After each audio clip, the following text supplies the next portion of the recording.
ओम शांति। 3 तारीख की वाणी है। मीठे बच्चे, तुम इस ड्रामा के आदि मध्यंत को जानते हो। तुम्हें बाप द्वारा ज्ञान का तीसरा नेत्र मिला है, इसीलिए तुम हो आस्तिक। प्रश्न है, बाप का कौन सा टाइटल धर्म स्थापकों को नहीं दे सकते हैं? बाबा है सतगुरु।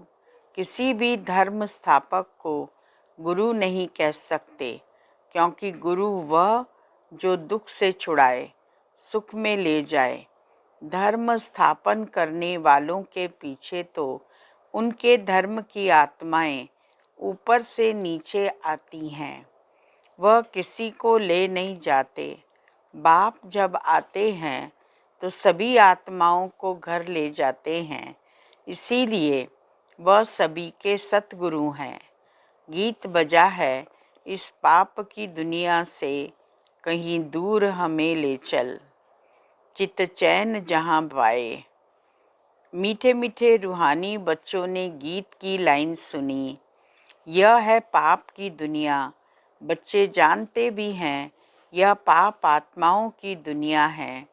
कितना बुरा अक्षर है, परंतु मनुष्य यह समझ नहीं सकते कि सचमुच यह पाप आत्माओं की दुनिया है। ज़रूर कोई पुण्य आत्माओं की दुनिया भी थी, उसको कहा जाता है स्वर्ग। पाप आत्माओं की दुनिया को कहा जाता है नरक।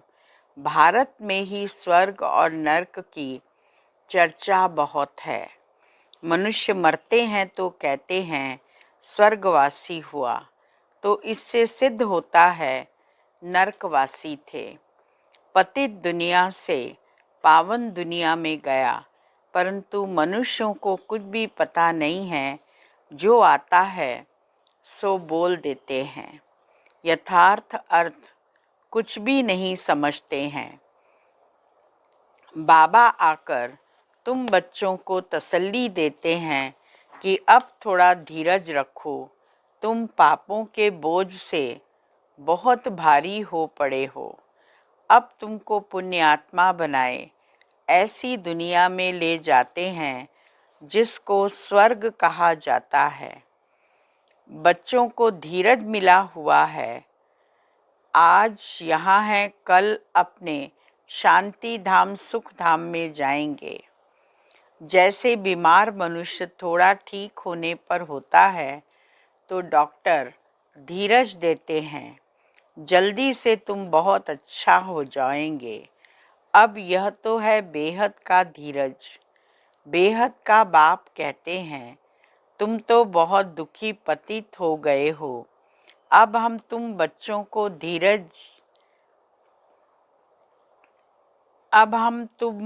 को आस्तिक बनाते हैं, फिर रचना का भी परिचय देते हैं। ऋषि आदि तो कहते आए हैं कि हम रचयिता और रचना को नहीं जानते। अब उनको कौन जानते हैं? कब और किस द्वारा जान सकते हैं, यह किसको पता नहीं। ड्रामा के आदि मध्यंत को कोई जानते ही नहीं है। अब तुम बच्चों को सबको ये कहना है कि शिव बाबा आया हुआ है, उनको याद करो। जो आस्तिक बनते हैं वह बाप को अच्छी रीति प्यार करते हैं। तुम्हारे ऊपर बाप का भी प्यार है, तुमको स्वर्ग का वर्षा देते हैं। गाया हुआ है कि विनाश काले विपरीत बुद्धि विनश्यन्ति और विनाश काले प्रीत बुद्धि विजयन्ति। गीता में कोई कोई अक्षर सच्चे हैं। श्रीमद् भगवत गीता है सर्वोत्तम शास्त्र, आदि सनातन देवी देवता धर्म का शास्त्र। यह भी समझाया है मुख्य धर्म शास्त्र है ही 4, और जो धर्म वाले हैं वह आते ही हैं सिर्फ अपने धर्म की स्थापना करने। राजाई आदि की बात नहीं, उनको गुरु भी नहीं कह सकते।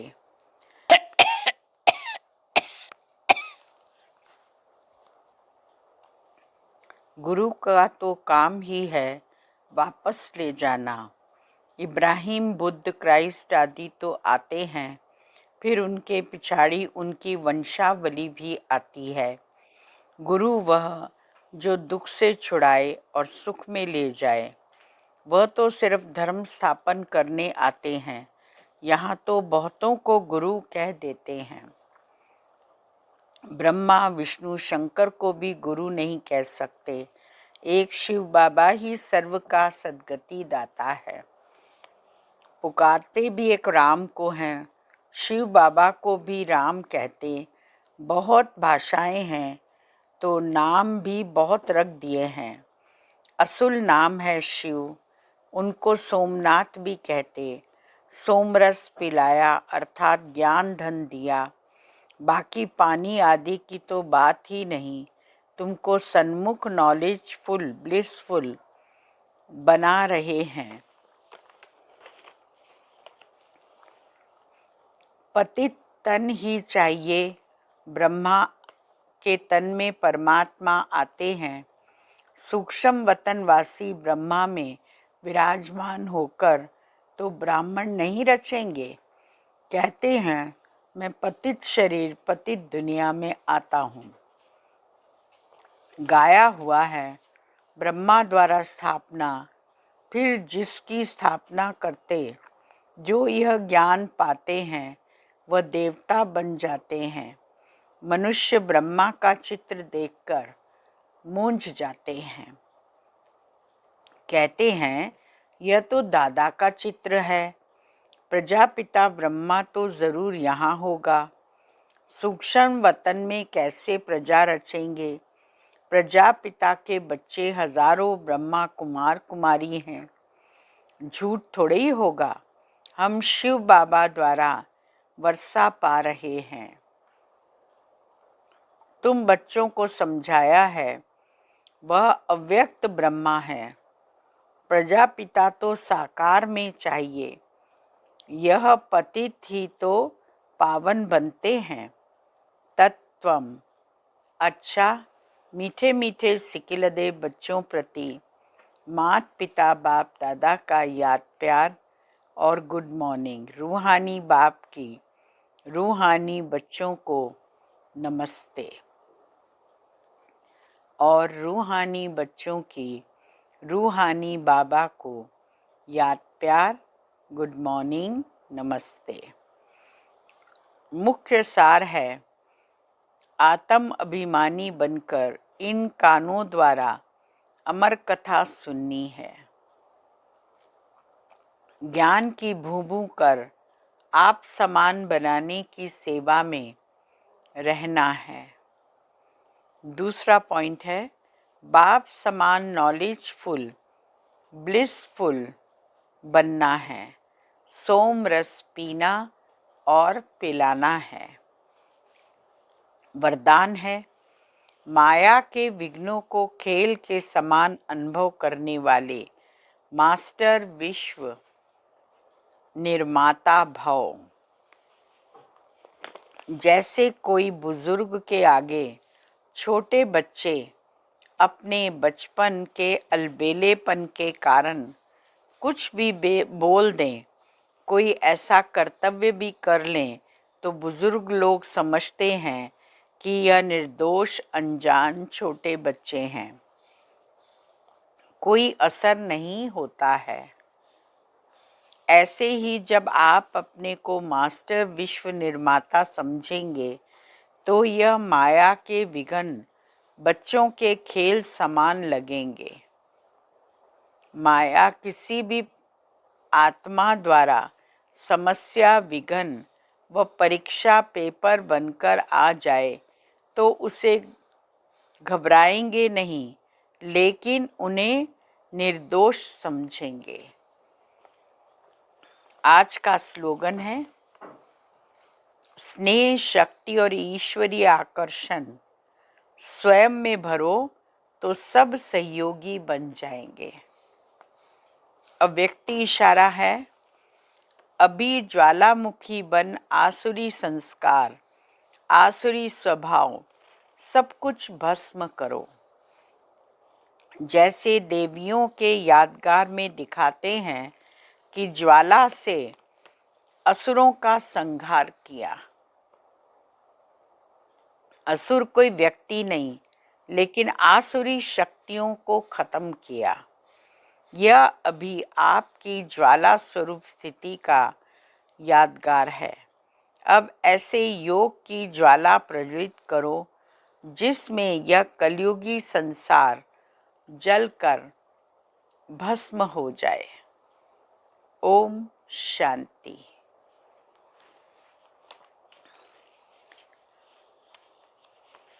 दीदी मनमोहिनी जी के पॉइंट्स चल रहे थे, वो आपको आगे के सुनाते हैं। पॉइंट 4 तक हमने सुनाया था, अब आगे का सुने।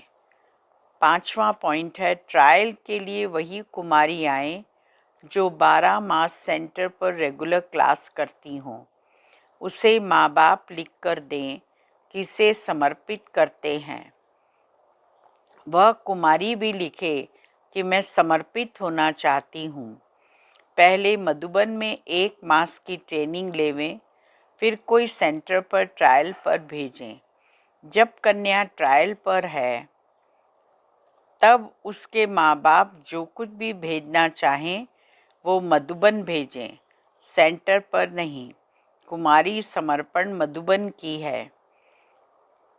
6वां पॉइंट, जो माया के वश हो बाबा के बच्चे बन माया की मत पर शादी करते, उन्हें 1 साल तो क्लास के संगठन में आने की अनुमति नहीं देनी चाहिए। मुरली की मांगनी करते हैं तो उन्हें भेज सकते हैं। अगर सेंटर पर आने की जिद करते हैं तो अलग से टाइम देना चाहिए ताकि उन्हें संघ का बल मिलता रहे। 7वां पॉइंट, जो भी जिज्ञासु आए उनसे फॉर्म ज़रूर भराएं। इस बात में ढीला नहीं होना चाहिए। 8वां पॉइंट, अमृत वेले क्लास सेंटर की इंचार्ज को ही करानी है। क्लास में नवीनता होनी चाहिए।